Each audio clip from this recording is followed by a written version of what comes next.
Assalamualaikum warahmatullahi wabarakatuh. Pemirsa, selamat datang di Blora This Week. Acara ini hadir untuk memberikan informasi terupdate tentang apa yang terjadi di Blora dalam sepekan terakhir. Dari berita hangat hingga acara menarik, kami akan hadirkan kepada Anda semua. Pemirsa, sepekan terakhir ini sejumlah berita warnai Kabupaten Blora. Hanya dari banyaknya berita yang ada, berita tentang Pemkab Blora di tahun 2025 ini siapkan dana 430 miliar untuk perbaiki jalan rusak di Blora menjadi berita yang terpopuler. Berikut liputan berita yang terjadi di Blora dalam sepekan terakhir yang dirangkum dalam Blora This Week. Berita pertama, pemirsa, anggaran 430 miliar rupiah disiapkan Pemkab Blora. Sejumlah jalan rusak di Blora segera diperbaiki di tahun 2025 ini. Ruas-ruas jalan yang mengalami kerusakan di wilayah Kabupaten Blora akan segera tertangani. Pemerintah telah menyiapkan anggaran hampir 430 miliar rupiah untuk pembangunan infrastruktur jalan pada tahun 2025. Meski menghadapi keterbatasan anggaran daerah, Pemkab Blora di bawah kepemimpinan Bupati Dr. Haji Arif Rohman terus menjalin sinergi dengan pemerintah pusat, provinsi, hingga mengupayakan pinjaman daerah demi mendukung percepatan pembangunan infrastruktur. Kami laporkan bahwasanya alhamdulillah tahun ini di Blora mungkin rekor, menyusul di tahun ini anggaran pembangunan infrastruktur untuk membangun jalan, baik itu yang bersumber dari APBN, bantuan keuangan Inpres Jalan Daerah, dari provinsi, DAK, DAU, dan juga ada yang dari pinjaman daerah, kira-kira mencapai hampir 430 miliar, terang Bupati Blora pada acara penyerahan penghargaan Desa Lunas PBB P2 tercepat di Pendopo Bupati Blora, Kamis 18 September 2025. Disampaikan Bupati, saat ini sudah berlangsung ada sekitar 103 ruas jalan yang dibangun, termasuk kaitannya dengan bantuan pinjaman daerah, juga sudah diizinkan oleh Kementerian Keuangan. Kemudian untuk Kabupaten Blora di tahun ini, mendapatkan bantuan Inpres Jalan Daerah, yang mana akan sangat bermanfaat dalam mendukung pembangunan di Blora. Terkait dengan Inpres Jalan Daerah kita alhamdulillah dapat rekor tertinggi se-Jawa Tengah. Ini juara satunya yang menerima banyak ini Blora. Yang dapat Inpres ini sekitar 97 miliar, hampir 100 miliar ini, tambahnya. Nantinya sejumlah ruas-ruas strategis diperkirakan akan terselesaikan, seperti ruas jalan Jepon Bogorjo, perbatasan Tuban, ruas jalan Tunjungan Ngangitan Keser, ruas jalan Capah Tunjungan, dan ruas jalan Cabak Bleboh. Bupati juga berharap ke depannya ruas jalan seperti Doplang arah Bangkleyan dan juga Kunduran arah Doplang agar dapat tertangani. Untuk ruas-ruas jalan yang belum tertangani, Bupati menyampaikan nantinya akan dilakukan pembangunan secara berkala, termasuk infrastruktur pendidikan seperti gedung-gedung sekolah akan diusulkan untuk dibangun. Kemudian kaitannya dengan irigasi dalam rangka mendukung ketahanan pangan nantinya juga akan menjadi prioritas.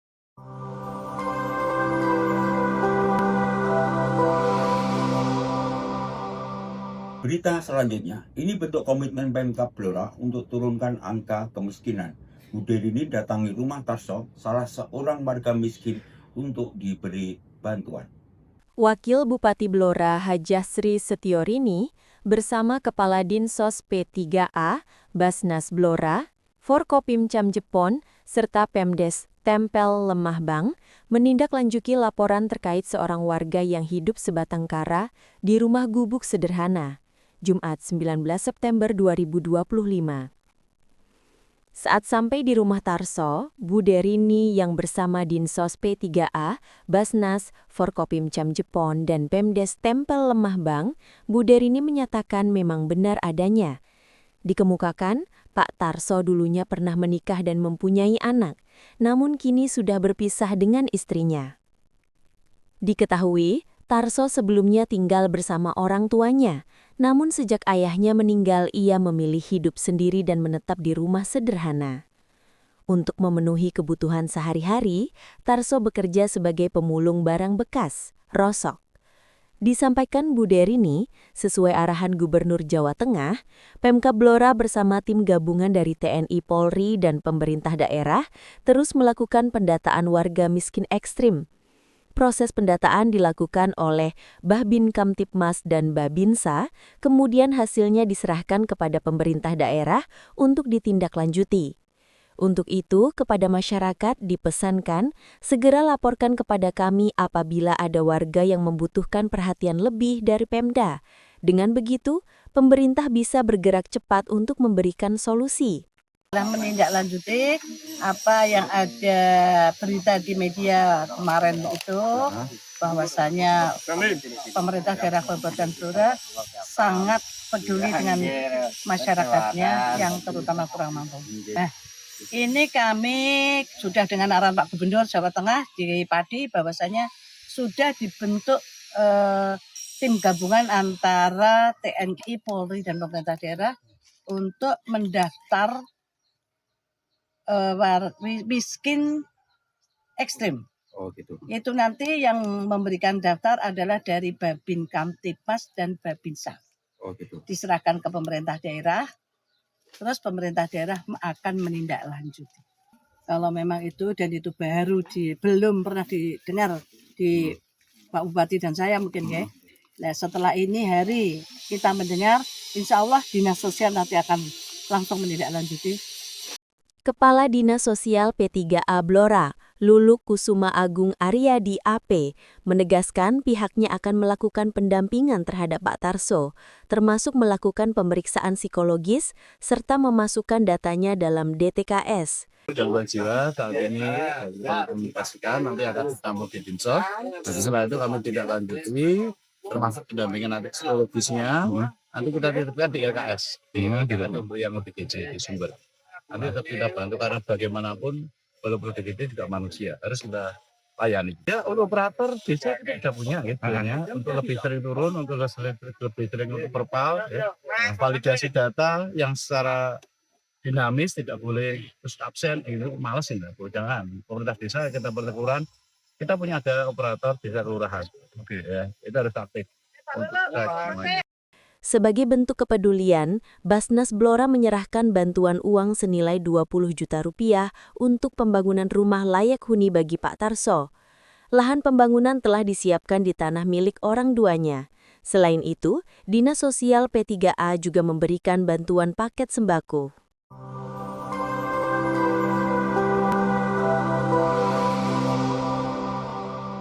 Masih di Blora This Week, Medio 22 September 2025.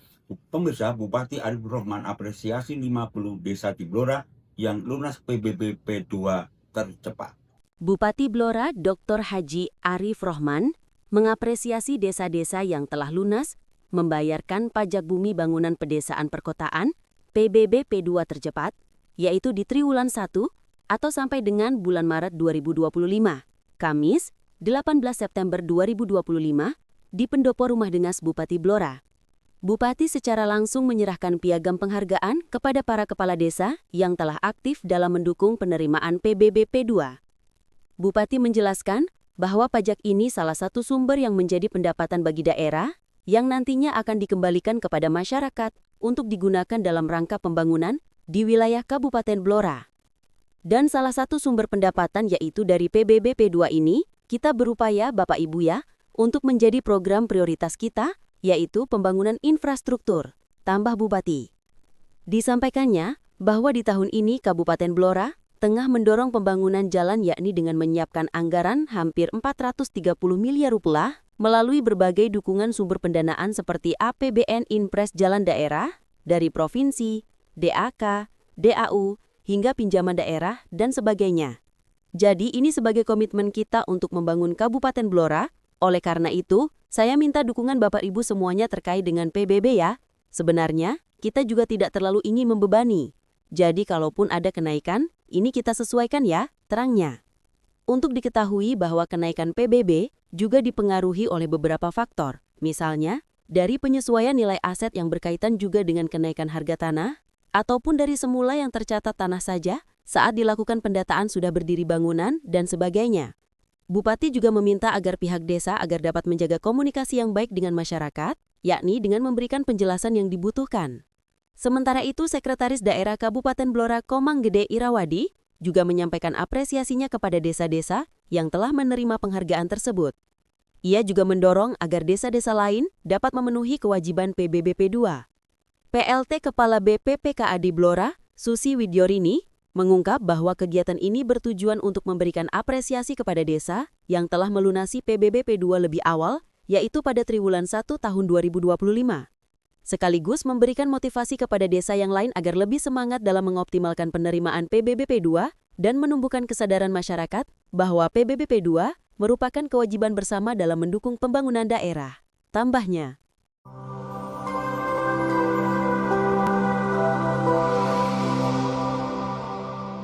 Berikut kabar tentang Basnas gandeng UPZ se-Kabupaten Blora untuk gencarkan sedekah subuh gastra warnai Blora Distrik pekan ini. kegiatan sedekah subuh dalam program Gerakan Subuh Sejahtera, Gastra, yang diluncurkan Bupati Dr. Haji Arif Rohman dan Wakil Ketua KPK RI Fitroh Roh Cahyanto pada awal Agustus 2025 lalu akan digencarkan Basnas untuk seluruh ASN Muslim.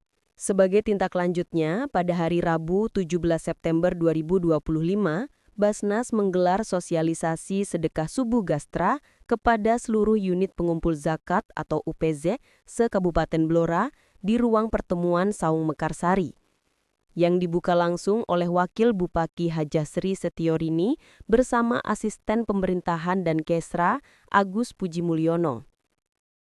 Dalam sosialisasi ini, Haji Sutaat, Ketua Basnas Kabupaten Blora, menyampaikan bahwa kegiatan sedekah subuh ini bisa dilakukan setiap hari saat ASN Muslim selesai melaksanakan sholat subuh, dengan memasukkan uang ke dalam kaleng umplung sedekah subuh yang disediakan, sifatnya sukarela.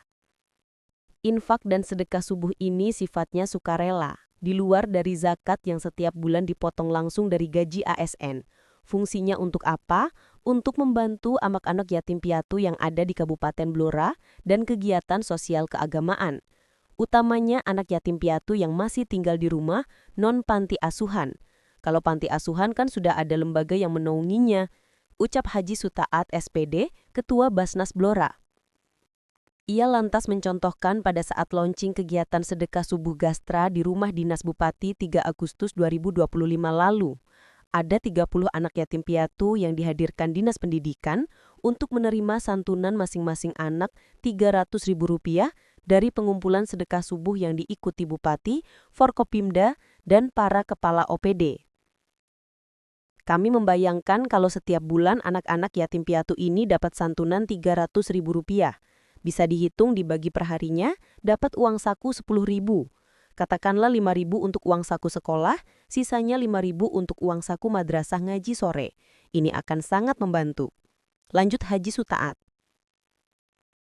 Jadi menurutnya nanti Basnas akan membagikan umplung kepada seluruh UPZ di setiap OPD dan lembaga pemerintahan.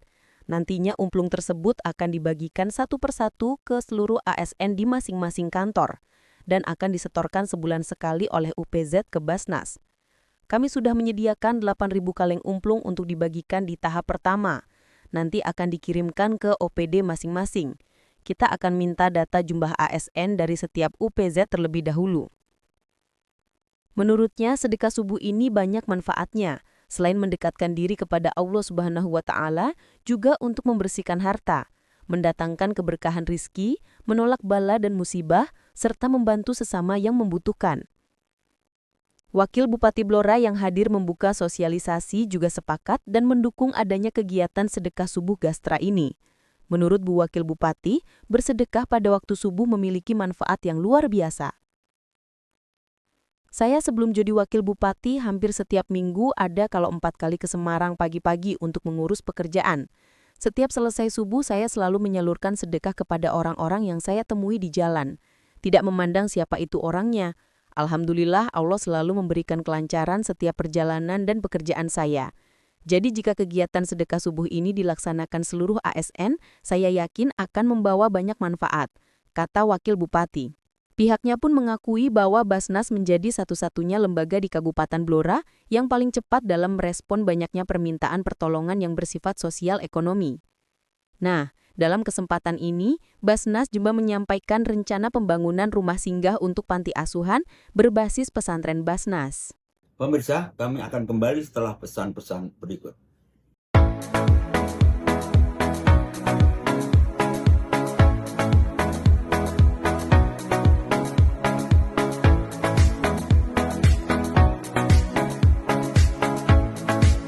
Bismillahirrahmanirrahim.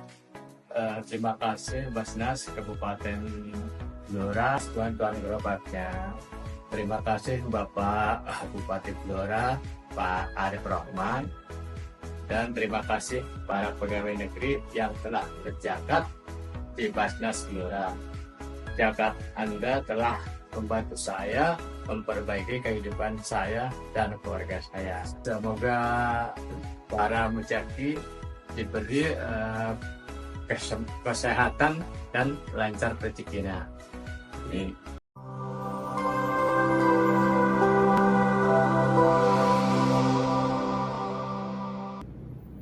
Kembali bersama saya Urip Daryanto di segmen Blora This Week. Kami akan sampaikan berita selanjutnya yang terjadi di Blora dalam sepekan terakhir.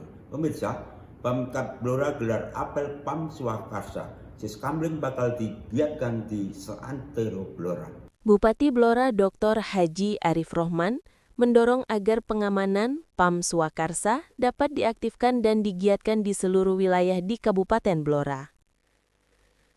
Untuk merealisasi program itu, Kamis 18 September 2025 digelar apel PAM Swakarsa di halaman kantor Bupati Blora. Tampak hadir mendampingi Wakil Bupati Blora, Hajah Sri Setiorini, beserta Forkopimda Blora.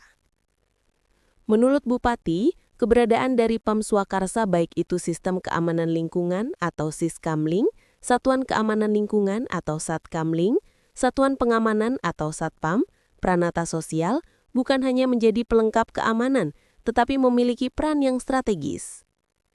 PAM Swakarsa menjadi komponen strategis yang menjadi garda terdepan dalam deteksi dini, serta bisa menginformasikan terhadap potensi-potensi gangguan keamanan yang ada di wilayahnya masing-masing, di lingkungannya masing-masing, terang Bupati. Suasana Blora aman dan kondusif itu terjadi karena kekompakan kita semua, guyub rukun kita semuanya, TNI, Polri, dan juga seluruh masyarakat saling terlibat. Khususnya kita memang mendapat arahan dari Pak Mendagri agar kita mengaktifkan kembali terkait dengan PAM Swakarsa. Bupati pada kesempatan tersebut memberikan arahan agar seluruh camat hingga RT RW di seluruh Kabupaten Blora untuk proaktif dalam menggiatkan PAM Swakarsa di wilayahnya masing-masing. Mulai dari menghidupkan kembali pos kamling hingga giatkan Jogo Tonggo untuk menjaga keamanan dan kondusivitas di lingkungannya. Kita juga mendorong para camat, kades, dan seluruh lurah hingga RT RW untuk lebih proaktif dalam menghidupkan kembali pos kamling dan kegiatan Jogo Tonggo, kegiatan patroli Swakarsa, dan sebagainya, ungkapnya. Selain itu, ia meminta agar Satkamling harus menjadi calling system ikut meredam masyarakat agar kondusif. Jadi Satkamling juga harus jadi calling system di tengah-tengah masyarakat, jaga suasana tetap kondusif, hindari adanya provokasi, dan juga tolong dibantu kaitannya dengan penguatan solidaritas, pesan Bupati. Bupati mengungkap bahwa keberadaan PAM Swakarsa juga menjadi representasi negara dan TNI Polri di tengah-tengah masyarakat. Tentunya semua pihak berharap agar kondisi Blora akan terus aman dan kondusif. Untuk meningkatkan pelaksanaan PAM Swakarsa harus disertai dengan semangat silaturahim dan gotong royong guna mencegah timbulnya gangguan keamanan, imbuhnya. Pihaknya bersyukur saat ini suasana Blora aman dan kondusif, yang mana salah satunya karena kekompakan kita semua, guyub rukunnya semua pihak, TNI Polri, dan juga seluruh masyarakat semua yang terlibat. Apresiasi dan terima kasih pada seluruh elemen dari Satpam, Siskamling, dan Satkamling, Pranata Sosial yang selama ini sudah bersinergi dengan aparat keamanan, dengan TNI Polri, dengan Satpol PP, dan juga unsur-unsur yang lain. Pungkasnya.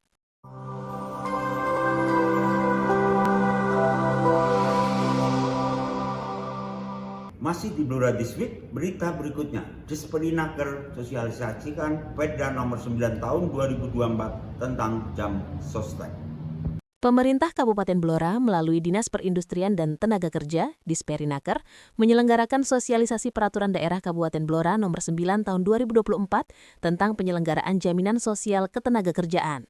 Acara yang berlangsung di Pendopo Rumah Dinas Bupati Blora, Senin 15 September 2025, diikuti Bupati Blora, Kepala Kantor BPJS Ketenagakerjaan Kabupaten Blora, Kepala BPJS Ketenagakerjaan Cabang Kudus, perwakilan Sekda Blora, Kepala Disperinaker, Camat, serta Kepala Desa se-Kabupaten Blora. Kegiatan ini dilaksanakan dalam rangka mendukung peningkatan cakupan kepesertaan program jaminan sosial ketenagakerjaan Jamsostek di Kabupaten Blora tahun 2025. Sekaligus menjadi bagian dari pelaksanaan program prioritas Bupati Blora yang tertuang dalam RPJMD Kabupaten Blora 2025-2030, khususnya dalam pemberian manfaat kepesertaan BPJS Ketenagakerjaan bagi pekerja rentan. Bupati Blora Dr. Haji Arif Rohman menyampaikan apresiasi kepada BPJS Ketenagakerjaan yang telah bersinergi dengan pemerintah Kabupaten Blora dalam memberikan perlindungan sosial bagi pekerja.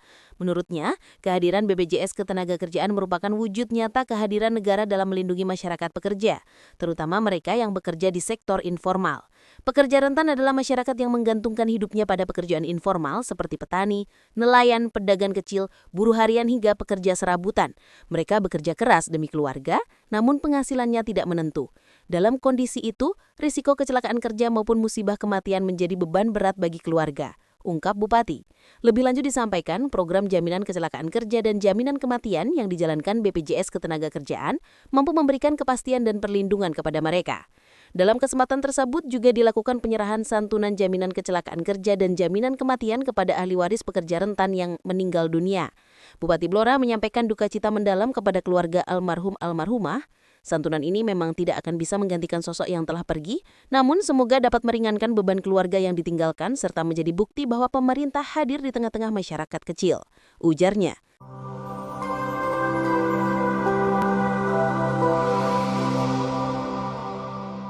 Pemirsa, berikut Blora siap jadi tuan rumah Pameran Produk Inovasi Jawa Tengah 2025. Kabupaten Blora secara resmi menjadi tuan rumah event Pameran Produk Inovasi PPI Jawa Tengah 2025 yang akan digelar tanggal 26 hingga 28 September 2025 mendatang. Event ini akan diikuti oleh peserta dari berbagai kabupaten kota di Jawa Tengah. Bupati Blora Haji Arif Rohman menyampaikan apresiasi dan rasa terima kasih kepada Brida Provinsi Jawa Tengah atas kepercayaan yang diberikan kepada Kabupaten Blora. Kami mengucapkan terima kasih dan apresiasi kepada Brida Provinsi Jawa Tengah yang sudah mempercayakan Blora menjadi tuan rumah terkait dengan Pameran Produk Inovasi PPI Jawa Tengah tahun 2025, ujar Bupati. Bupati juga memastikan bahwa situasi dan kondisi Kabupaten Blora aman dan kondusif untuk menyelenggarakan event besar ini. Bahkan pihaknya telah menggelar rapat bersama Forkopimda untuk membahas salah satunya terkait pelaksanaan PPI. Insya Allah Blora dalam kondisi aman dan kondusif. Kemarin kami rapat Forkopimda membahas salah satunya terkait dengan PPI ini. Tadi juga disampaikan bahwa Pak Gubernur insya Allah akan hadir dalam acara PPI di Blora, tampaknya. Lebih lanjut, Bupati menekankan bahwa pameran ini bukan sekadar ajang memamerkan produk inovasi saja, namun menjadi sarana menampilkan gagasan, kreativitas, dan karya nyata dari berbagai pihak, seperti OPD, UMKM, pelaku usaha, petani, generasi muda, dan seluruh stakeholder. Saya minta agar semua menampilkan inovasi terbaiknya dan juga agar mampu menumbuhkan ekonomi dan memberi manfaat nyata bagi masyarakat Blora. Kita juga ingin rangkaian kegiatan ini juga bisa kita isi dengan mempromosikan potensi Blora, tegasnya. Ia juga menyoroti prestasi Blora yang dalam 2 tahun terakhir berturut-turut dinobatkan sebagai kabupaten terinovatif. Bupati mengajak seluruh pihak untuk mempertahankan pencapaian tersebut. Kita bertekad bahwa Blora bisa menjadi pusat inovasi di Jawa Tengah, jadi mohon dukungannya dari semua stakeholder, pungkas Bupati.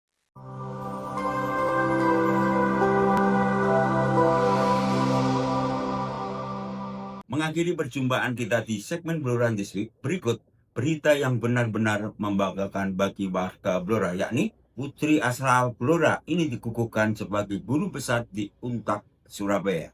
Salah satu putri terbaik kelahiran Blora, Profesor Dr. Fajar Astuti Hermawati, Sarjana Komputer, Magister Komputer, dikukuhkan sebagai guru besar Universitas 17 Agustus 45 Surabaya, Selasa, 16 bulan 9 2025. Bupati Blora, Dr. Haji Arif Rohman, yang hadir di pengukuhan itu. Dia mengapresiasi dan mengaku bangga karena kebetulan dirinya adik kelas Profesor Dr. Fajar Astuti Hermawati. Selamat, ini luar biasa karena putri asli Blora yang lahir di tengah hutan dan dikukuhkan sebagai guru besar. Ini pencapaian luar biasa dan merupakan kebanggaan warga Blora. Ini menginspirasi generasi muda Blora, ujar Bupati Arif. pemerintah Kabupaten Blora mengucapkan selamat dan rasa bangga kami kepada kelas kami, Ibu Profesor Fajar Astuti Hermawati. Ini adalah Sri Kandi kelahiran Blora. Blora ini perbatasan dengan Jawa Timur, Bapak Ibu. Jadi banyak anak-anak kami yang kuliahnya ini di Jawa Timur, termasuk anak saya juga milih kuliahnya di Jawa Timur, Bu Kepala Dikti. Jadi ada orang Blora yang lahir di tengah hutan, hari ini dikukuhkan menjadi guru besar. Ini merupakan pencapaian yang luar biasa, tentunya membanggakan bagi kami dari warga Blora. Ada Sivitas Akademika Untak Surabaya yang sudah menginspirasi bagi kami dan juga bagi generasi muda yang ada di Kabupaten Blora. Tampak hadir pula Kepala Bapperida Blora, Magbub Junaidi. Diungkapkan Bupati Arief, sosok profesor tersebut adalah kakak kelasnya, sama-sama satu alma mater, alumni SMAN 1 Blora. Dikatakan Profesor Fajar yang dikukuhkan sebagai guru besar itu merupakan Sri Kandi Blora angkatan 1991, sementara dirinya lulus tahun 1998. Ditambahkan, Profesor Fajar juga pernah melakukan penelitian di Blora pada tahun 2016, 2017, dan 2019. Untuk itu, diharapkan dengan pengukuhan itu merupakan awal kerjasama konkret antara Untak 45 Surabaya dengan Pemkab Blora. Tak banyak yang mengenal siapa Profesor Fajar yang Wong Blora itu. Menurut penuturan anak sulungnya, Zaskia Selma, dia masih ingat betul ibunda yang kelahiran Blora tepatnya tanggal 10 September 1972. Keluarganya tinggal di Jalan Serayu, Kelurahan Kedung Jenar, Blora. Sejak kecil, kakungnya bernama Suherman, yang ayah dari Profesor Fajar, berprofesi sebagai guru SD terus mendorong pendidikan anak-anaknya. Erma, panggilan akrab profesor di keluarganya, mengenyam pendidikan SD di dua tempat, yakni di SD Jekis 2 kelas 1 sampai kelas 3, kemudian pindah ke SDN Kedung Jenar saat naik kelas 4 sampai kelas 6. Kemudian melanjutkan di SMP 1 dan aktif di berbagai organisasi, di mana di SMPN 1 Blora itu, Profesor menjadi sekretaris OSIS dan menjadi ketua Regu Pramuka di mana pada tahun 1981 ikuti Jambore Nasional di Bumi Perkemahan di Cibubur, Jakarta. Menginjak di SMAN 1 Blora, Profesor Fajar terus aktif di organisasi dan kembali menjadi bendara OSIS. Setamat SMA, dia yang DNA keluarganya sebagian besar dari guru itu, diterima di 3 perguruan tinggi sekaligus, yakni STAN, ST Telkom, dan ITS. Mengawali karirnya sebagai dosen di Untak 45 Semarang di tahun 1997, sosok yang rendah hati, tegas, aktif di publikasi ilmiah, akademisi di masyarakat, sehingga wajar beberapa penghargaan telah diraihnya. Di mata suaminya, Dr. Imade Kastiawan, Profesor Fajar adalah sosok pekerja keras, di mana selalu target dan tentu untuk mewujudkan targetnya itu banyak waktu yang diperlukan. Semua itu dilakukan dalam rangka untuk mewujudkan keinginannya membeli ilmu perfect kepada mahasiswa. Masih di mata suaminya, Profesor Fajar dikenal memiliki kecintaan pada ilmu. Saat di rumah, di rutinitas memasak, tidak sekedar rutinitas melainkan sebagai wujud hangat kehangatan dan perhatian kepada keluarga. Menyiapkan sarapan pada pagi hari untuk anak-anaknya dan suaminya, menyiapkan bekal yang bisa dibawa ke kantor, dan menu makanannya selalu variatif. Ini ternyata sebagai simbol filosofis bahwa memasak itu ada unsur mendidik, yakni menunya selalu berbeda. Filosofi memasak ada unsur pendidikannya, yakni berani mencoba hal yang baru, dan jika gagal merupakan pengetahuan yang baru untuk meraih sukses. Sementara itu di mata Hendro Basuki, paman dari Profesor Fajar yang ikut hadir di pengukuhan, bahwa keluarga besarnya itu ber-DNA guru. Ada sebagian kecil wartawan, hanya yang menggeluti di bidang usaha tidak ada. Menurut Hendro Basuki, bahwa Hermawati setelah lulus di ITS, sempat kerja di pabrik kertas, hingga akhirnya menjadi dosen di Universitas Marhan. Dirinya sempat bertanya-tanya, hanya saja setelah ditelusuri, ternyata Bapak Hermawati itu Marhan Tulen. Bahkan saking cintanya kepada Bung Karno, sempat menulis buku tentang Soekarno. Ini mungkinkah sebagai ekspresi saking cintanya kepada Soekarno sehingga menginspirasi? Menurut Hendro Basuki, pilihan Hermawati sebagai guru dosen diyakini sebagai pilihan yang sulit karena sejatinya menjadi guru itu harus benar-benar nurani. Di akhir pesan dan kesannya, Hendro Basuki menyatakan tidak mudah untuk menjadi guru besar. Untuk itu dia berharap anaknya tertuju pada Profesor Fajar untuk tetap setia pada ilmunya. Ini luar biasa, menghubungkan teknologi dengan nasionalisme. Karena demikian Hendro, setahunya itu nasionalisme politik, ekonomi, pembangunan kebudayaan, ini ternyata bisa bergeser ke teknologi. Sehingga harapannya Profesor Fajar bisa mengembangkan nasionalisme gelombang keempat yang berbasis teknologi. Tentu saya ingin memberikan semacam harapan lah ya, supaya anak kami ini tetap setia ya kepada institusinya, berkembang sebagai ilmuwan yang berintegritas, yang tadi sudah juga disinggung. Saya cukup kaget tadi dengan pidato tadi menghubungkan teknologi dengan nasionalisme.